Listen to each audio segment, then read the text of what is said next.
To disable Google Discovery page in Google Pixel, first of all, you will need to open Google Play Store on your phone, since we need to download an app, third-party launcher, that will remove this discovery page.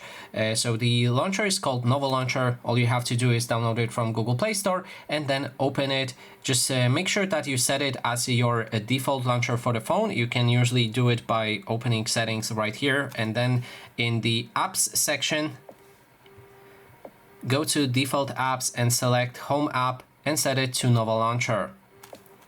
After it's changed, now if we swipe, we have this, but we can also disable it. So open your Nova settings and then navigate to the, I think it was feed page, yes.